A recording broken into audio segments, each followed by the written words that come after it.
And Are You Okay is a not safe for work podcast, so any young listeners are discouraged from continuing. However, we literally have no way to track that, so do whatever the hell you want and enjoy the show.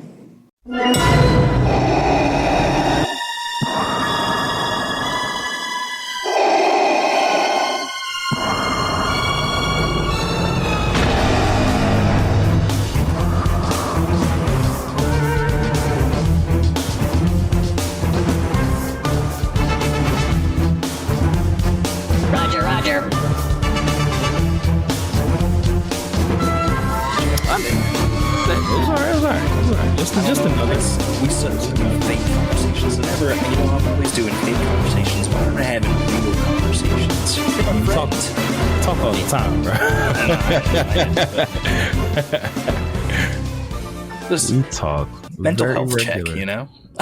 check, I appreciate those. Those are needed sometimes, but no, yeah. I am good. Sometimes work be testing you, Work do be a mother.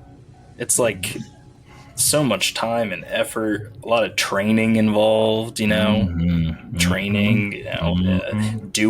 or do notting. Doing or do notting. But There's no trying. There's no trying. No trying. We don't try around here. We don't try. We can't do that. Why would we try when we are a part of And Are You Okay? A Star Wars podcast. Wars podcast. Thank you, Matt. Sup, we are sup, here. Animaniacs. Animaniacs, how you doing? It's me, Mikey, because I always forget to introduce myself. We just kind of roll. We always roll into it. Rogue One, are you checking in today? Rogue One is checking in today. Oh, he's checked in. Let's fucking go. We are off the coattails of a special episode that we're not releasing for a few weeks, so you'll see. You'll see when we get there. It's coming, but we decided, hey, we can't just leave the Animaniacs hanging, though. We gotta put something out. We can't. This is normally where I would be like, hey, this is being made during the Screen Actors Guild strike, but we no longer have to do that because they negotiated for another 3 years. The writers, the actors, they're all back at it, getting to work. It's been awesome seeing a flood of like behind the scenes content hit social media in the midst of the fact that like they can finally talk about their shit again. Yeah. Did you see the Avatar trailer, the teaser trailer? I have not seen the Avatar teaser trailer, but we can talk about that next week because I'll check it out. Our man Carson Teva's in that show. So yeah, man. I've been watching Kim's Convenience. Have you heard of Kim's Convenience? I have watched it. I've actually seen a couple episodes. Yeah, so it was a good show. He was the reason why I decided to pick it up, and I was like, oh, fucking Shang-Chi's here. Like, let's go. There you go.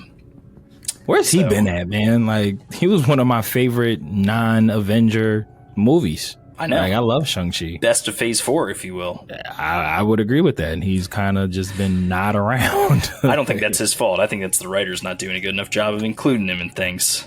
But we're here to talk about another Disney property. We're here to talk about a Star Wars podcast. Star Wars. And we have a fun little series of episodes that we're going to do for you. Before we do that, I guess I'll drop a spoiler warning. Can't imagine what spoilers would come up during this discussion, but just in case, I'll slide in the little. Yeah, I know we always find ourselves in random tangents anyway. So Matt and I decided to come up with this idea, and really, it's more Matt's idea than mine. But we're going to do a recasting of the big three, or plus one. I guess plus one, the big three plus one of each trilogy. With I think for this week we've decided on we're doing original trilogy characters with modern actors. Yeah, with modern in-demand actors. How that changes for the prequel and sequel trilogy, we'll figure it out. We've quite figured that out yet. But you're along for the ride. I would imagine the sequel trilogy we could do like 90s popular actors. I don't know what we would do for the prequel. Yeah, maybe we push one of them into like really old timey. I don't know. We'll have to figure it out. Or maybe we just pick like a only actors used by Quentin Tarantino or some shit. I don't know. Yeah, we'll figure it out. That's what we'll do. I like that. Yeah. So all right. So for original trilogy, we'll use current in-demand actors. For the sequel trilogy, we'll use like 90s heartthrobs, guys and gals. Okay. And then for the prequels, we'll put a stipulation. I like that, like actors who only work the Tarantino or something along those lines. We'll come up with something fun to put ourselves in a box that make our answers a little more creative. I like it. I like it a lot. We came up with this idea today. Like an hour ago.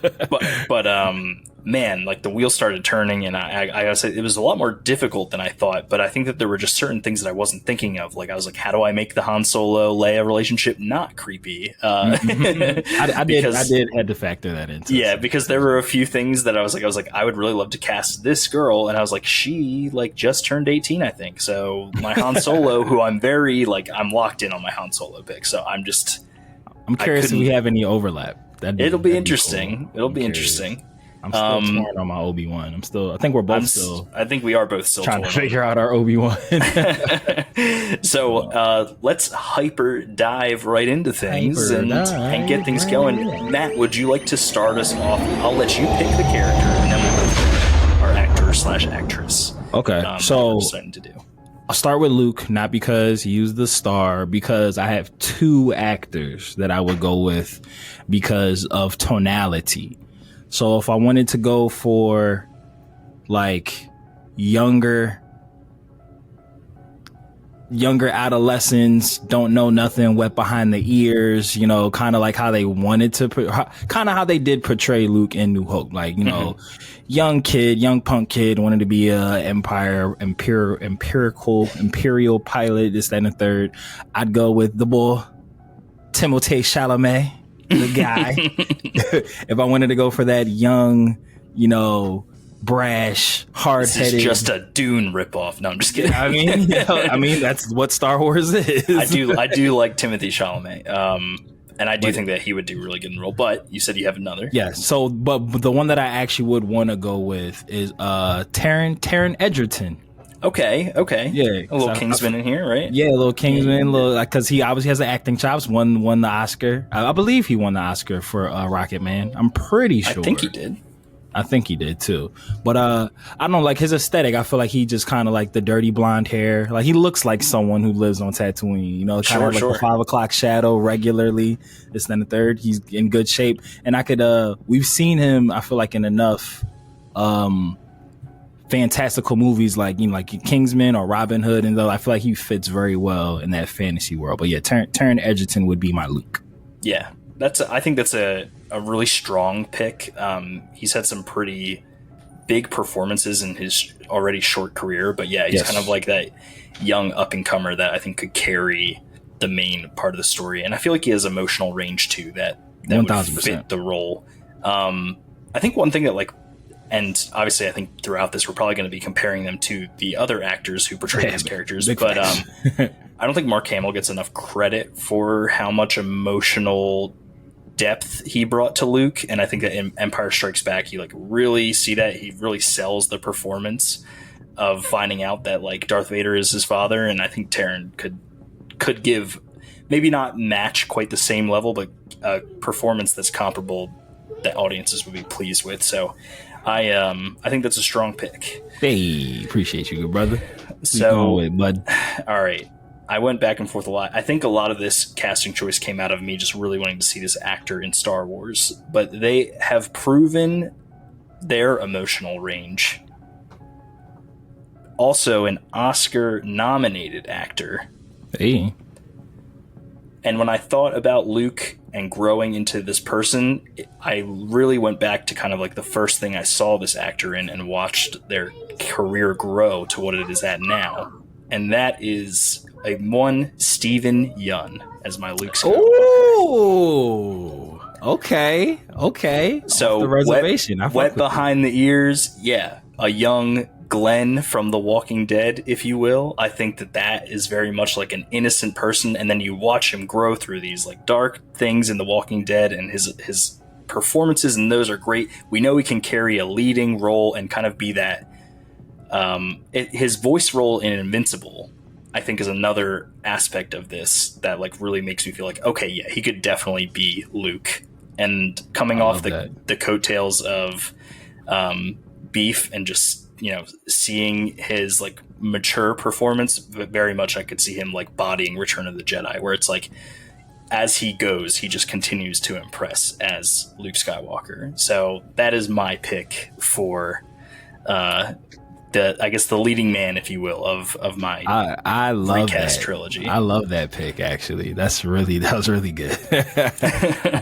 Well, you let me pick first. So would you like to pick the next person? Yeah, let's do it. While we're here, I'm gonna go with Leia because I told Matt before we started recording, I wanted to double down on this. I'm not gonna pull a Fantastic Four and find some way to work around this. So I'm going to pick Gemma Chan, another Asian actress, to be my Leia. I think every role I feel like I see her in, they never give her the full, like ability to like really embody the role. And I just feel like this would be her chance to shine. Go off, be that person, this like hard-nosed political person that has a rebellious side, and just kind of like take the Leia character to places that maybe Carrie Fisher hadn't before, but still be a really strong character. And we've seen her as a strong female character in movies like Eternals. I think that the Disney connection doesn't hurt either. I think that's part of it that makes me feel like, oh, it could be good. And I just feel like it's good to have representation in movies. And if we're recasting with modern actors, then that's what I wanted to do. I love that. Love it. So from my Leia, even though I did say to you, I'm much more free range when it comes to having them be the same race, but I did make them the same race accidentally, I guess. I would go with one of my favorite current actors, Florence Pugh. I love Florence Pugh. I love her. Big fan of Florence Pugh. I don't think you could go wrong with that casting. And I feel like I can see her with the Leia buns, like to perfection. I can see it too. I can see her with that. I think what it is about her. Florence Pugh can reach a level of intensity that I think is hard for a lot of actors to hit. Her non-verbals are amazing as well. Yeah, very much like Hayden Christensen in that way, right? And I very much feel that she could bring a depth or like gravity to Leia's character. One thing that I've always kind of hated about just A New Hope in general is like Leia loses her entire planet and she hardly reacts to it. Facts, like her mom, dad, everyone she ever knew. Right, like she reacts when it gets blown up, but like after that she's comforting Luke, and it's like, okay, that's because she's a strong, badass character. I guess can brush it off her shoulders, but I feel like 1000% should have PTSD. Right, and I feel like that pensiveness that she's able to pull off, especially like, I don't want to call it like a dead stare, but some of the scenes from like Don't Worry, Darling, kind of like are coming to mind right now, where it's like, I think that the catatonic look, exactly, that you could use some of that to show how much it's weighing on Leia's character. Big facts. And Big facts. I think Florence Pugh is a phenomenal pick for that one. Appreciate you, good brother. Appreciate you, good brother. Yeah, it's funny because it's like, I think had we done this for the prequel trilogy, I probably would have cast her as Padme. So she was who I thought for Padme, but since we were doing original, I was like, nah, I would fuck with her as Leia. Yeah, no, she's a phenomenal pick for Leia, and I think that it'd be really cool to see what she did with the character. It's. I think we should mention this just because I feel like it probably crossed your mind too, and it's been like a big fan casting thing over the past few years, but I had to change it up because I didn't like the age discrepancy. But can we just talk about Millie Bobby Brown as like? I would love her as Leia. I know. I know. Like, I think that she would be so good at it. That would be amazing. I don't know if I think she's 20 now, but like depending on who your Han would be, it might make it weird. Exactly. And I think that you'd have to kind of like in this day and age, you'd have to go younger. And I know, and the Han Solo character is, I think, a little harder to do younger. Yeah. I mean, people fucking hated Alden Ehrenreich. I enjoyed him, but I also think it's the maturity or like the age that Harrison Ford brought to the role is something that I don't want to take away because I think it helped the dynamic. The older brother dynamic of him and Luke is definitely like important, especially like with Obi-Wan dying. Spoiler. Hey, we put the warning in. Yeah, you're right, having that. Well, speaking of Han, do we want to go with Han next? Because I think I landed on my Obi-Wan. You landed on your Obi-Wan? Give me your Han. All right, I'll go with mine. Accidentally on purpose, going with Taron Egerton, a famous co-star of him, Sir Richard Madden, King of the North, Robb Stark. Throwing him in as Han Solo. Okay, I see you. Yeah, I feel like that man I feel like that man can pull off a leather jacket. What I'm learning from this conversation is that Eternals had a really good cast and they didn't do a good enough job with them. Eternals had an amazing cast. They did a terrible job. Like you had like two of the bigger characters in Game of Thrones. I say this like internally a lot. That scene where Icarus and Dane meet like outside of like the laundromat, like when they like have that first confrontation and stuff, they should have did like a callback to Game of Thrones. Like a Game of Thrones something, like, hey, you look familiar to me, or something like that. Yeah? or like, hey, what's going on, brother? like something along those lines. I feel like would have been like, I was like waiting for it. Like, give us something.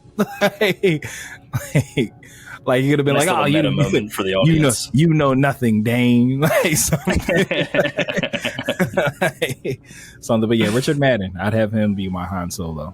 That's a good pick. I like and then with Florence Pugh, I could see it. Yeah, I feel like their ages aren't far enough. Like, I don't know how old. Richard Madden, for me, he's one of them people, like, his age feels very ambiguous because I feel like he might be older than what he looks, but I wouldn't be surprised if he's younger than what he looks. Yeah, I think that my Han Solo casting also has that same vibe to them. I think that might change within the next 5 years, but I decided to go with someone who, when you think Han Solo, I feel like you kind of go with charisma, right? Yeah. Someone who is smooth but also a little funny. Like, you gotta fucking, ride with that, lean into it. It's part of the character. This might feel like a really easy answer, but it was the first thing that popped in my head, and I wasn't gonna come off it because I just felt pretty strongly about it, like, in the jump. I think Ryan Gosling would be fucking perfect Han Solo. I love that.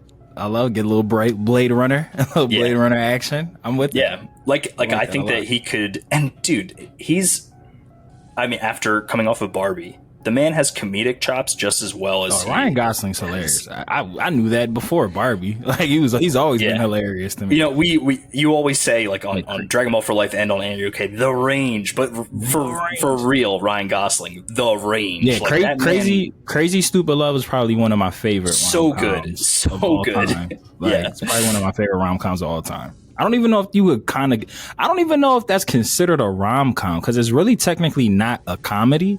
It's just like the cast is so funny. Like they're creating humor in like a really not like if you really break down that movie, there's nothing funny about that movie. Like my man's wife cheated on him with her coworker.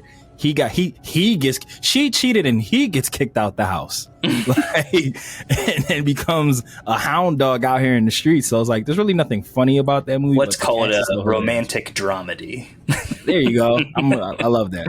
But yes, Ryan Gosling, I love that pick. It's a great pick. And then Drive, also a movie I love. That man can rock a leather jacket. Have you seen the trailer for what's it? Fall Guy. Fall Guy. Yeah, I did. Yeah. I did. It looks really good. I think that's it was like the spiritual successor to Drive.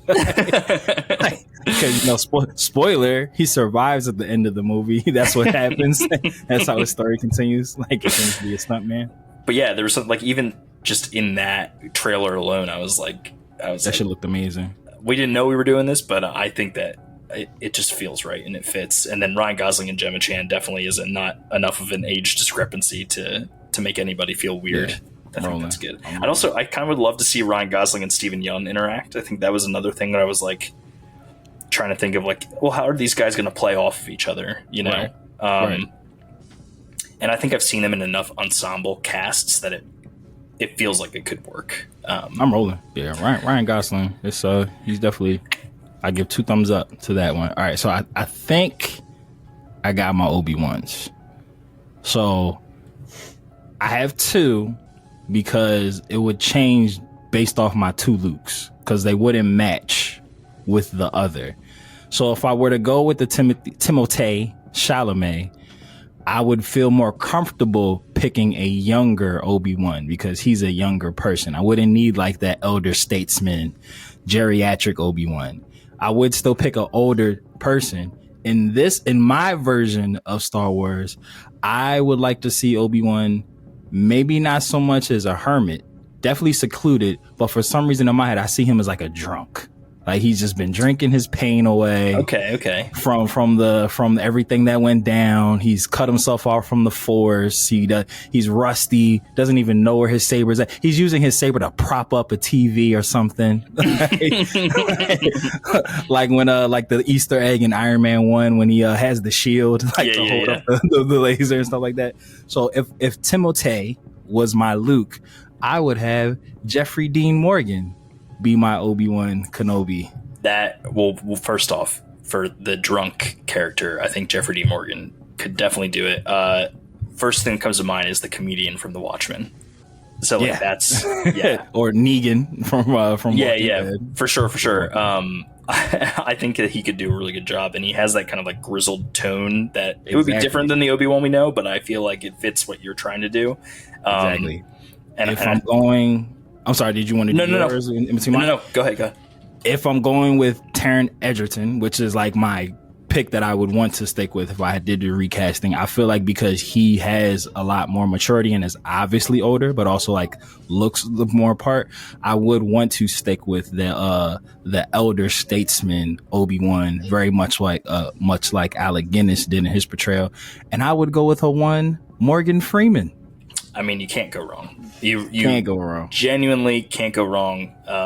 If there's someone who is like a Jedi Master without ever picking up a lightsaber, it's that man. And he, yes, I think you know that it's like, as an elder statesman, he's the guy. I mean, he's the voice of God.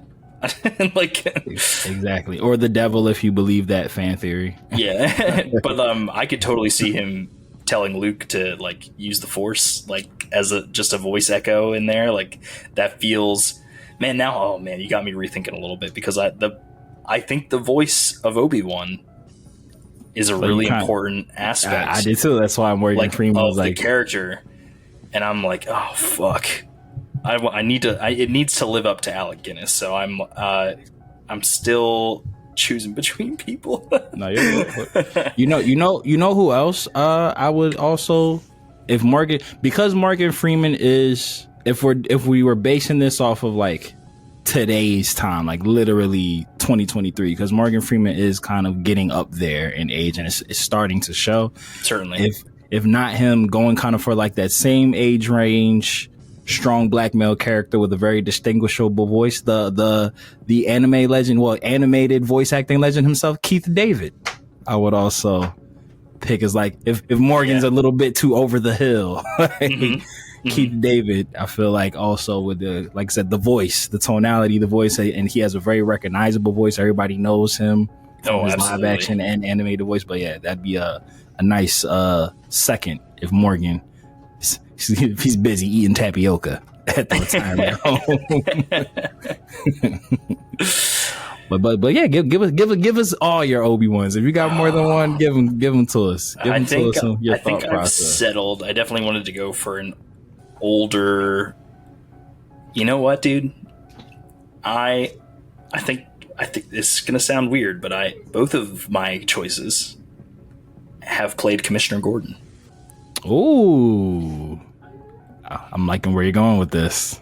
So I support both these options. Yeah.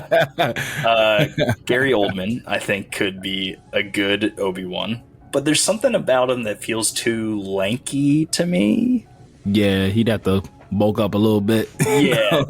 So I'm thinking Jeffrey Wright. I love that. Actually. A really good Obi-Wan. I love that. I love that wholeheartedly. And I think that from like a narration standpoint, having him as the Watcher and What If is really kind of informing that for me. And we know the man has an amazing beard. He does have a really good beard. Yes, that guy's the good Jedi beard. I would petition. I'd like if this wasn't a thing. I think that's an amazing pick. That's probably my favorite pick of all your picks. I would love to see him in Star Wars, like in some capacity. Yeah, I feel like he would 100%. I feel like he like fits the vibe. Like I haven't finished Westworld, and quite frankly, I've been told not to.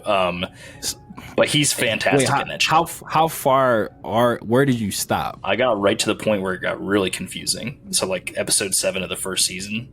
Oh, so you're not even out of the first season. Oh, nah. I thought you were about to be like, oh yeah, I've been invested. I just never finished it. Yeah. If you're invested, I would finish it.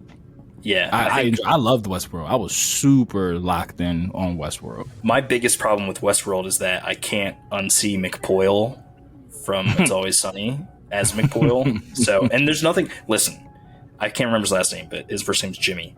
That guy is an incredible actor. It is a personal problem of mine that I can't unsee him as one of the McPoyle brothers from It's Always Sunny. But he does a voice. He's voicing the Doctor in Bad Batch right now. He's in. You know. So I love him for. I know exactly who you're talking about. I love him, but I always. For whatever reason, his most memorable role from me was Ted. I don't know why, but that's the role that stuck for me. Like the Seth MacFarlane movie, Ted? Yeah. He was like I don't even remember him being in that. He was the guy who kidnapped Ted. He was like a kid that was like obsessed with him and was like doing the dances with the juice box and shit. Yeah. Okay, now. Like, he's in so much shit. He's one of I think we had talked about this. Either in private or like probably when we were talking about Bad Batch a little bit, but well, we were saying like actors who's like we know them from so much shit, but if like name a movie they're in, it's like like you freeze up. Like I know the movies in my head, I just couldn't like access them like very quick. But that's always the one that I remember him from the most. Like the guy from Ted. Yeah, Ted or Westworld. Yeah, no, he did a great job in Westworld. Like really good, really good. All the seasons. All right, so that is everybody. That is everybody. We both picked black Obi-Wans. I don't know. Obi-Wan feels like he could. I think that makes sense, dude. Yeah, Ben Kenobi. That sounds like an elderly black man. Yeah. Old Ben. It's definitely I'm here for it. It's definitely old Ben. We got more diversity in our films than Disney does. In fact, I mean, what did George Lucas call Disney? The white slavers. Oh man, I was like, sir, are you allowed to say that? You didn't have to spit so hard. Oh my god, right. This is a quick one-shotter. Well, that's not a one-shotter. It's part of a series that we'll be bringing to you, and Matt and I will come up with the other stipulations. But go ahead and close this one out for me, buddy. I think you have to tell the people to like and subscribe and follow the channel. Don't forget to like and subscribe to Annie, Are You Okay? A Star Wars podcast on all of your favorite listening platforms. We're on Apple, Spotify. If you follow the link tree in our description, you can listen to us anywhere you want.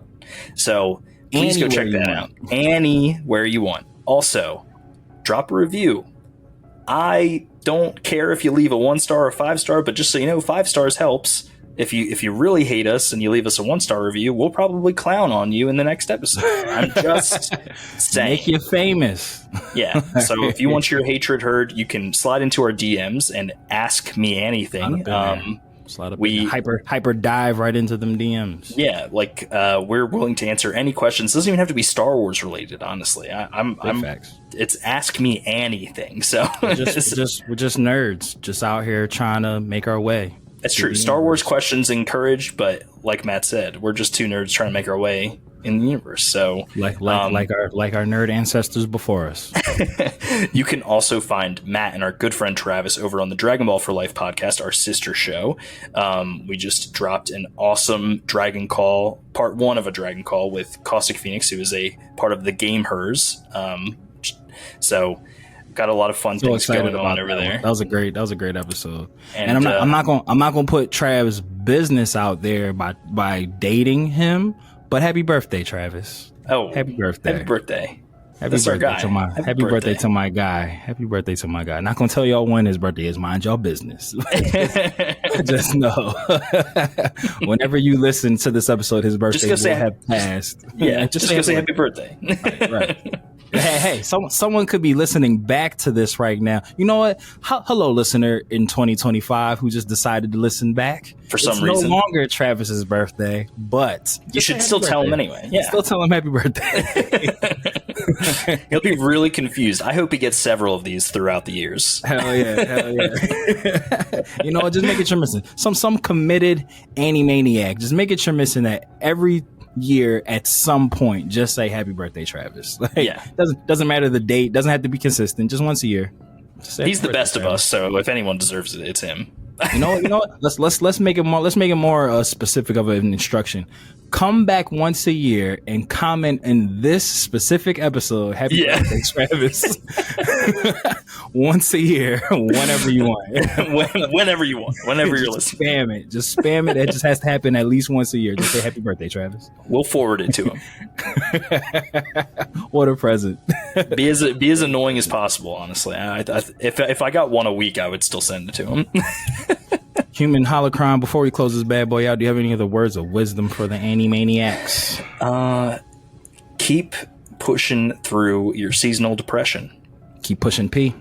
Because that shit sucks. But also, life's worth living, I think. I don't know why. I felt like it gets dark so quick now. I just wanted to give people words of encouragement. They probably listen to this in the daylight. That lines up perfectly because, as we know, good buddy, it could be the prequels, it could be the sequels, might be Luke, might be Rey. Life can be a beach, but as long as there's no sand, Andy's gonna be okay. He gonna be okay. He gonna be okay. May the force be with you, Matt. And with you. And with the Animaniacs. Deuces. We out.